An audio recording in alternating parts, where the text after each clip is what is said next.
Gente, olha, ontem eu fiz uma moqueca. Gente, pensa numa coisa boa. Ô, trem bom. Eu vi, professor. E o peixe estava fresquinho, ó. Mas não fritou. Vocês comeram fritou. Vamos lá, crianças. Então, olha só. Esses slides, ele foi planejado cuidadosamente. E vocês vão ver uma coisa interessante nesse slide. Eu espero que vocês vejam, né? E que não é isso aqui que está aqui, não é isso aqui. É um outro artefato, tá bom? Muito bem, vamos lá então. Vamos acompanhar, gente, agora os principais avanços tecnológicos.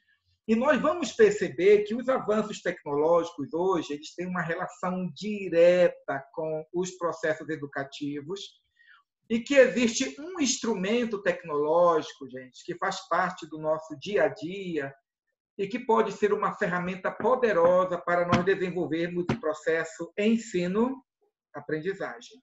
Tá bom? Vamos lá, então. Olha só. Vamos tentar imaginar, gente. Olha só. É lógico, essa aqui não foi a primeira máquina de impressão, né? Ela era muito mais rústica. Mas veja como é que mudou o procedimento, gente. De uma máquina extremamente, podemos assim dizer, arcaica, antiga, certo? Eu ainda fui dessa época, quando eu fiz o meu curso de teologia no seminário, quando chegava na época das provas, altas madrugadas com uma olivete desse tamanho, todos os seminaristas datilografando. Eu fui da época, Geodália faz assim, me ajuda aí, você, certo? É a garota do palco, vai dizendo assim, Geodália, você chegou a fazer o curso de datilografia? Né? Naquela época... Eu fiz, professor. Na minha época e na época da Geodália, era uma honra ter um quadro com uma foto do curso de datilografia na sala de estar. Era ou não, Geodália? Era uma coisa assim de outro mundo, era como se fosse uma universidade, um diploma de faculdade, certo?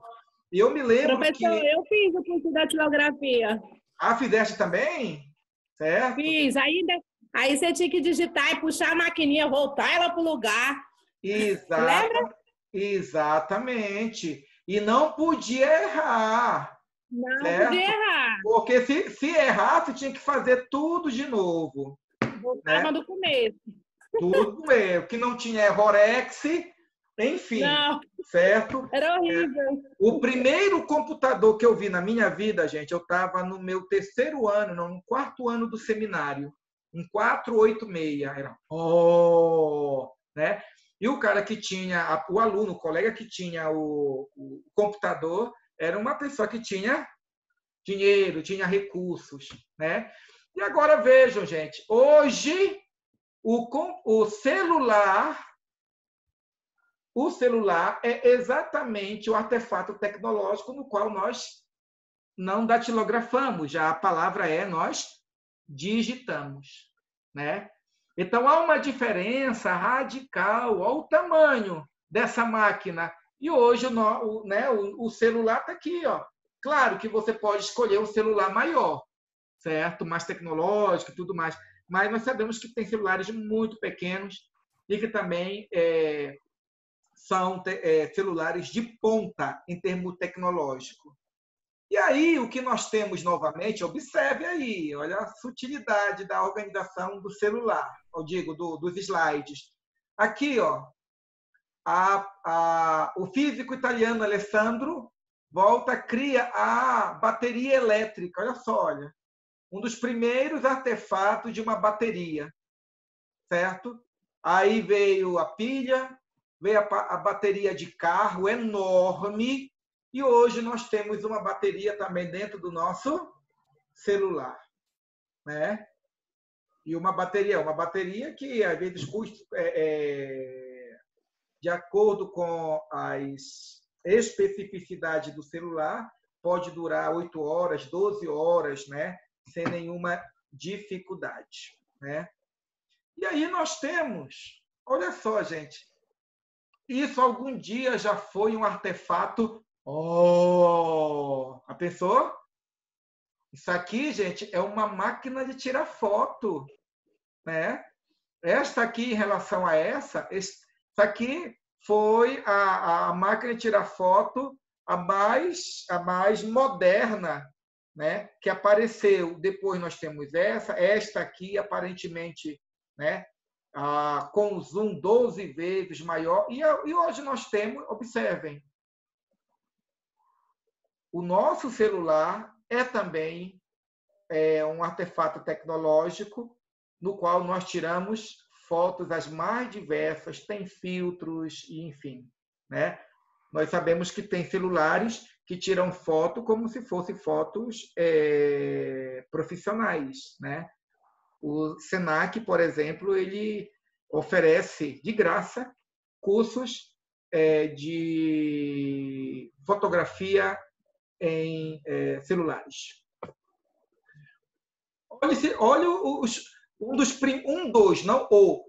dos primeiros telefones. Tem uma manivela aqui, ó, tá vendo a manivela? Né?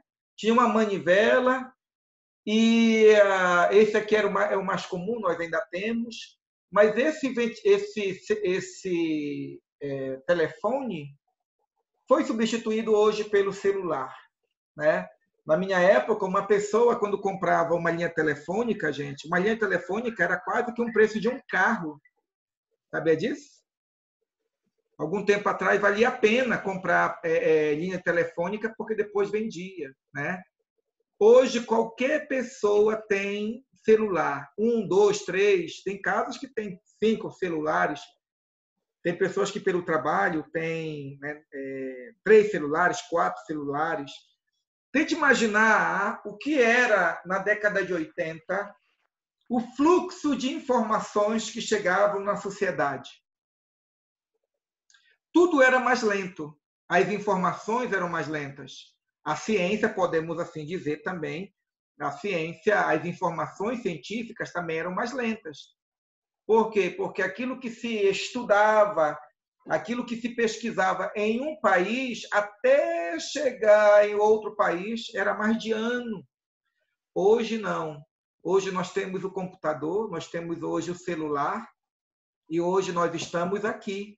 E se você mandar o link da nossa aula para algum parente, algum amigo que está lá no Japão, ele vai assistir a nossa aula. Lá é de dia e aqui já é de noite, né? Então, os artefatos tecnológicos também mudaram. Aqui, ó, a luz elétrica, né? E aí nós percebemos, né? Olha só, uma das primeiras lâmpadas. Aqui, essa lâmpada, nós já sabemos que essa lâmpada já foi proibida. Vocês sabem disso, né? A lâmpada incandescente, ela já foi proibida no Brasil e na Europa. No mundo, na verdade, porque ela gasta mais energia. Hoje nós estamos com aquelas lâmpadas de LED. E hoje o nosso celular... Você já parou para pensar que um celular hoje, e fora, depende do celular que você tem, certo? Dependendo do celular que você tem, essa luz do celular, ela é uma luz extremamente forte. Extremamente forte. E está em nossas mãos. É só você balançar. Pronto. Não temos mais a luz, né? Então, isso, a tecnologia também fez com que ocorresse um desenvolvimento. Aqui nós temos um dos primeiros rádios, certo? Na década de 80, esse rádio era muito caro, poucas pessoas tinham. No início da década de 90, quem tinha um rádio como esse, já pensou, cheio de caixa, era uma coisa assim do outro mundo. E hoje, certo? E hoje nós temos o nosso celular aí, ó. No celular, ele não somente ele é um artefato que traz música, mas a qualquer momento você pode escolher você pode escolher qualquer música que você queira, e lógico, que esteja também no YouTube ou outra plataforma de músicas e de vídeos, e você seleciona a música, você seleciona se vai repetir ou não, e quantas vezes você quer ouvir, né? E aí nós temos, vejam aqui, ó, a televisão. Eu me lembro dessa televisão aqui. A primeira televisão que chegou no meu bairro, né? E a tela ficava, né, com aqueles tipo uns... nós falávamos que tinha mosquito, né, na tela. E hoje nós sabemos que o celular, você assiste Netflix, né, não? Você assiste o Prime, né, que é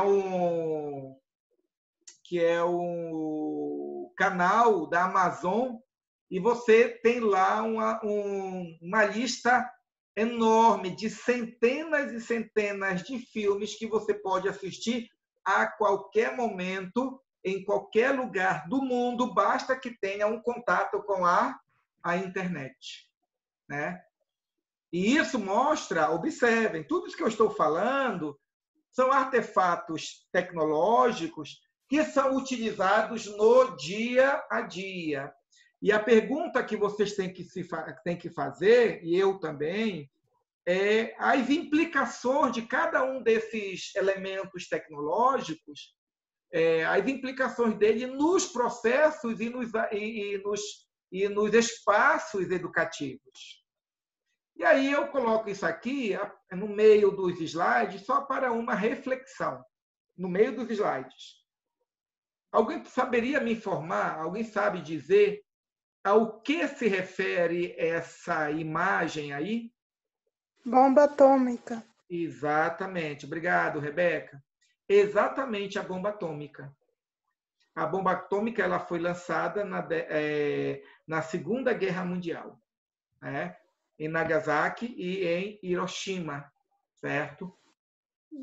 E isso é para mostrar o seguinte: todos os esforços tecnológicos, todo o desenvolvimento da ciência, do conhecimento que o ser humano desenvolve, sempre é uma faca de dois gumes.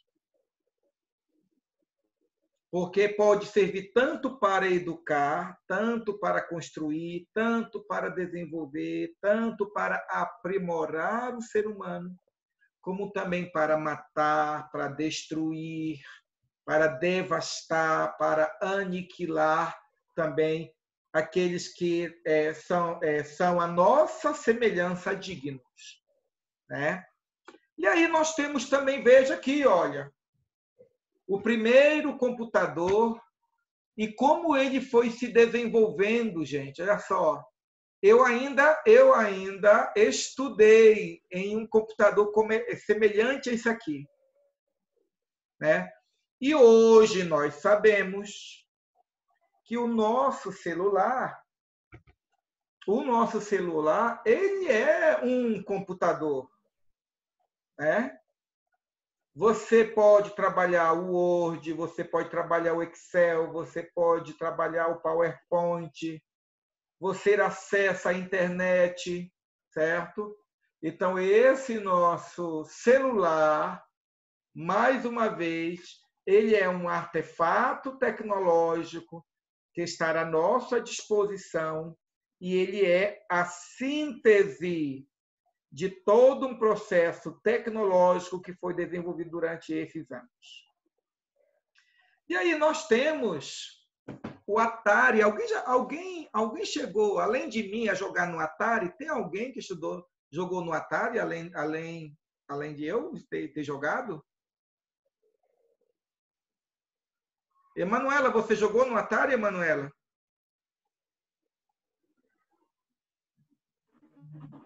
Não, professor. Não, nossa. Eu não me recordo. Eu sou antigo, né? Certo? Então aqui está, veja, os primeiros jogos eletrônicos. Tinha Ô, professor, tinha lá o Come Come, lembra? Não sei se vocês já viram, né? Tem até o filme, né? O Come Come era um quadrado, certo? Que tinha um labirinto e aparecia um bichinho, né? Caminhando no quadrado, comendo outros, né? Que viravam fantasmas. Diga lá, Rebeca. Ô, professor, eu lembro daquelas máquinas que ficavam na Lan House. Isso, com ficha, né? E os meninos tinham que ficar colocando ficha. E não era tipo um computador gigante, mas só para um jogo só. E era só um jogo. Exatamente. E aí era um outro jogo, só naquele, tipo um computador. Era exatamente. E numa tela desse tamaninho, não era uma tela, era como se fosse só uma tela de televisão, de tubo, certo? E hoje nós temos era enorme, o PlayStation 5, nós temos o Xbox, certo? E outros artefatos tecnológicos que trabalham com jogos em 3D. Nós temos também, certo, os óculos, certo? Que eu penso que vocês já viram aí muito vídeo engraçado de gente que coloca o óculos e fica tão real que a pessoa ela fica aterrorizada, fica com medo, se joga na parede, cai e assim por diante. Então, tudo isso começou de uma forma simples. E veja, enquanto eu estou falando disso, tudo isso tem a ver com educação. Vocês já ouviram falar de gamificação na educação? Gamificação, né? A gamificação é exatamente hoje um processo educativo no qual os professores eles se utilizam de jogos eletrônicos e outros jogos para desenvolver processos educativos, tá? Por exemplo, vocês já baixaram algum aplicativo no celular de vocês, algum aplicativo de alfabetização? Algum aplicativo de matemática? Vocês já baixaram? Vocês já baixaram algum aplicativo para aprender inglês, espanhol? Eu baixei de inglês. Para aprender inglês e espanhol. E aí você não vai aprendendo gradativamente, né? Eu sei educação, tem joguinhos. Tem um monte de jogos para educação. Isso. Então, existe, gente, é só você no Play Store, vai lá no Play Store. No Play Store, gente, existem milhares e milhares e milhares, não estou exagerando, não, são milhares de jogos, certo? Que ensinam a criança a somar, alfabetiza a criança.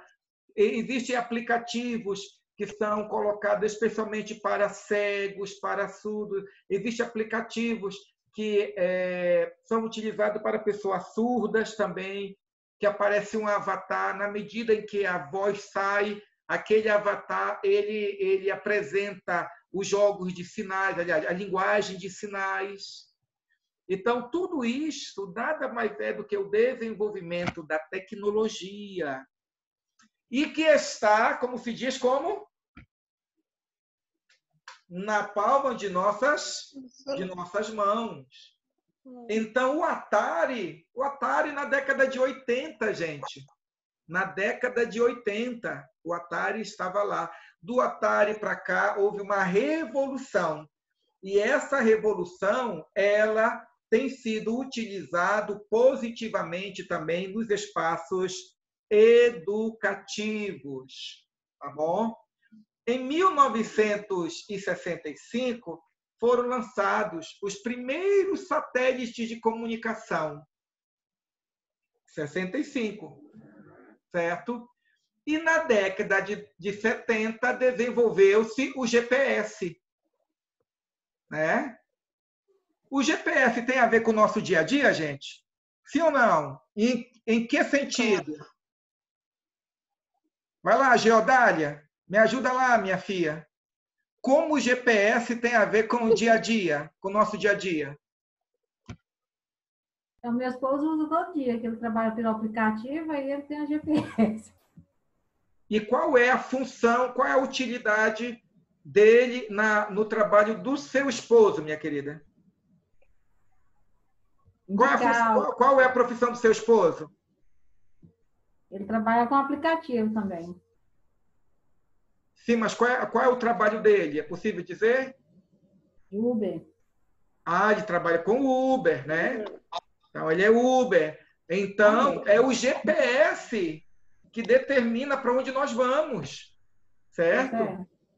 E mais, o GPS, ele coloca precisamente aonde está o carro, aonde está a pessoa, calcula a distância em quilômetros, calcula em tempo, você vai chegar em 25 minutos. É claro que às vezes não chega exatamente, mas às vezes chega com 1 minuto antes, 1 minuto depois. Isso não é espetacular? Não é um assombro? Sim. Na década de 70, gente, no período da Segunda Guerra Mundial, o GPS ele era um segredo militar. Era um astrovenga enorme de tamanho, pesado, pesadíssimo. E hoje, olha só. Eu pensei que não, nem tinha nessa época, era recente agora. Não, já existia, certo? É como micro-ondas. O micro-ondas foi dessa época também, certo? Tempos de crise, tempos de esperança. O período que o ser humano mais se desenvolve tecnologicamente, gente, é em tempo de pandemia, é em tempo de guerra, em tempo de catástrofes. Tempos de crise, anota aí, Rebeca. Tempos de crise, tempos de esperança. Certo? É em tempos de crise que o ser humano tem que colocar a rodinha nos pés e tem que se desenvolver. E a história coloca, a história demonstra que o ser humano que é vocacionado para a mudança, vocacionado para a transformação, o ser humano ele não fica aquém das suas lutas, ele não fica aquém dos seus desafios. Ele enfrenta os desafios, ele supera os seus condicionantes históricos e cria novas tecnologias. Né? Como? Não tenho dúvida que nós teremos a vacina para a Covid. Né? Mais um desafio, mais um problema, né? Mas o ser humano vai superar, né? Aí, esse GPS está agora nas nossas mãos, né? E aí vai uma coisa interessante, olha só.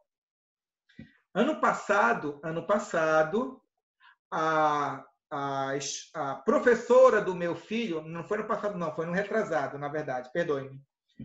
A professora do meu filho solicitou que ele desenhasse um mapa de onde nós morávamos, certo? Bem, eu achei isso muito interessante, né? Ele desenhar e tudo mais.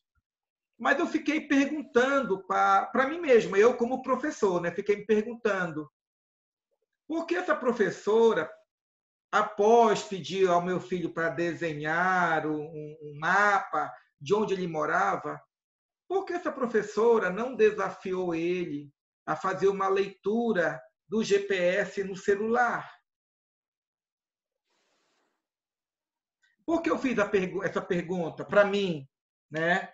Porque a função da escola é preparar as pessoas para a vida real. Né? Hoje, na vida real, as crianças elas precisam saber lidar com essas tecnologias que estão aonde? Aqui, ó, no celular. Vamos tentar imaginar uma criança sequestrada e que ela esconde o celular, né, na calça dela. Se ela tem um celular e não sabe mexer no GPS, no Google Maps, ela está perdida. Mas se ela sabe mexer no Google Maps, se ela fugir do sequestrador, e se ela tiver um celular e o celular tiver bateria, ela vai colocar um ponto de referência e vai chegar até a casa dela. Não é verdade? Ora, não é função da escola preparar para a vida? Então, é função da escola ensinar a usar as novas tecnologias de informação e comunicação. Continuando, gente. Vocês se lembram do CD, do disco laser, né, que foi revolucionário? Eu ainda fui da época que nós comprávamos LP. Na década de 80 ainda tinha o LP, né? Certo? Aquele bolachão desse tamanho. Ou com certeza, a Emanuela não vai fugir desse exemplo. Manuela, eu estou falando para você porque você está aparecendo aí. Você não tem como fugir da aula. Emanuela, quando você era criancinha, você ouviu as histórias narradas pelo Silvio Santos? Sim, as histórias que ele contava. Aqueles discos, né? Coloridos. Lembra, Geodália? Né? A voz... Nossa, não revela a minha idade, não, professor. Essa época eu morava na roça, não tinha nada, né? Televisão. Ei, Geodália. Eu lembro. Estava na roça, né, Geodália? Tá certo, então. Gente, então veja, essa foi uma época também que passou do disco, certo? Para o CD, certo? E hoje nós temos o quê, gente? Nós temos centenas, se você pode colocar milhares de músicas no celular, pode ou não? Pode, milhares, né? Aí nós temos o quê? O notebook. Olha só, gente, isso aqui é um notebook. Já pensou? Olha agora esse notebook aqui, ó, da Lenovo, finíssimo, elegante, caríssimo. Mas tudo que está no notebook, gente, também não está no celular? Sim. Você abre o Word, você abre o Word aqui e digita tudo, né? Certo? Então, as novas tecnologias também se desenvolveram aí, ó. Aí, você se lembra, Rebeca, quando os pastores começaram a dizer que o código de barra era do capeta, que tinha o número 666? Lembra, Geodália, dessas histórias? Né?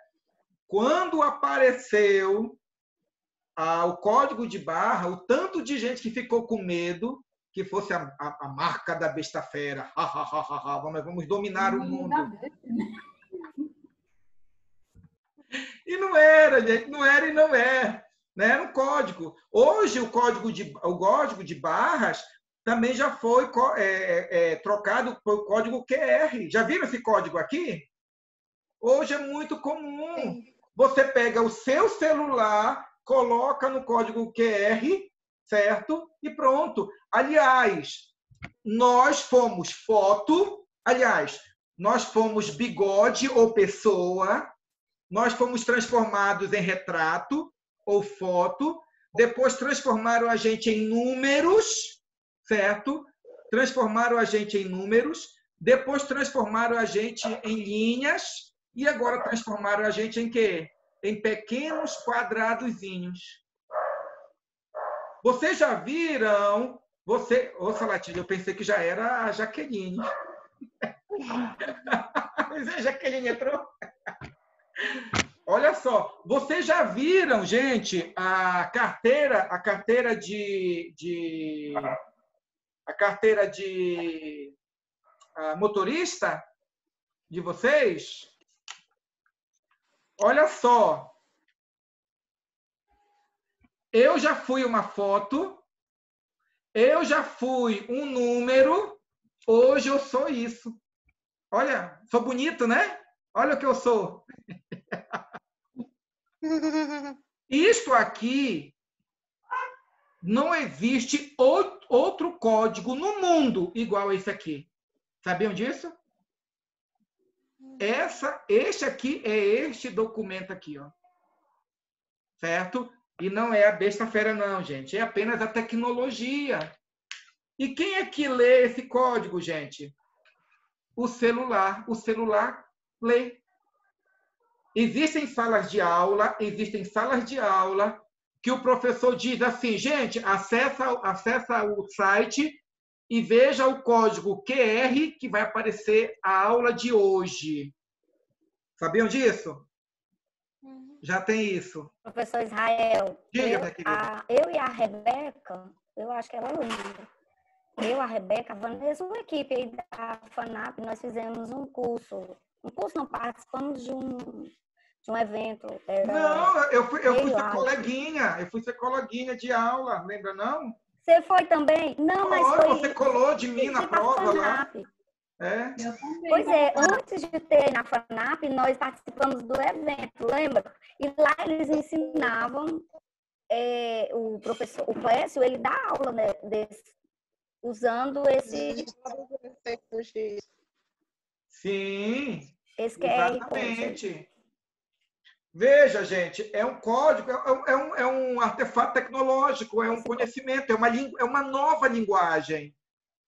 E por que eu estou mostrando isso? Porque pode ser aplicável aos processos educativos. Vamos caminhar. Olha o celular, gente. Olha o tamanho desse celular. Olha o que nós já temos hoje. Aqui somente para falar. Aqui você fala, você tira foto, você conversa. Você pode... A nossa aula... Rebeca, Salatiele, você está no seu celular ou no seu computador, minha querida? No celular. Já pensou, gente? No celular. Né? Hoje o celular, novamente celular. Lembra do MSN? Né? Certo? Hoje o MSN está aqui, ó. E não é somente o MSN, tem o WhatsApp, tem uma infinidade de possibilidades de comunicação. Olha o DVD. Certo? Hoje o DVD está aqui, ó, no celular, certo? O Google, né? No computador, não. Hoje nós temos o quê? No celular. O pendrive, lembra desse pendrive? Que era um MP3 que nós ouvíamos? Vocês chegaram a ter um desse? Né? E dava algumas músicas. Nossa, que legal! Hoje, isso aqui, ó, é 1000 vezes muito mais potente do que isso aí. Pendrive. Isso aí não é um pendrive grande, gente? Certo? Um pendrive enorme. Existem milhares de fotos que você está aqui e ainda está na internet. E aí eu termino a aula de hoje apresentando para vocês isso aí, ó. Eu pergunto, o nosso celular, o meu não é iPhone, gente, tá? Mas esse Motorola é qualquer coisa? Não. É um artefato tecnológico, síntese de uma revolução tecnológica que você pode ensinar matemática, química, física, você pode aprender uma outra língua, você pode entrar em contato com os seus alunos, você pode estimular os seus alunos a estudar mais. E aí, este artefato tecnológico é um grande desafio para nós e para os nossos alunos. Para nós, qual é o desafio para nós? Conhecermos ele, sabermos dos seus potenciais, das suas possibilidades e fazer com que ele seja usado na sala de aula. Vocês estão lembrados que vou colocar pelo menos há uns 8 anos atrás, 5 anos atrás, quando aparecia no jornal Hoje, na sala, esses celulares guardados, a criança entrava e o professor estava com uma cesta para pegar os celulares. Vocês chegaram a ver isso? Vocês presenciaram isso? Sim. Pois é, agora eu pergunto, hoje, no atual contexto de pandemia, vamos pensar, será que hoje justifica essa ojeriza à tecnologia, essa ojeriza ao celular? Não, gente.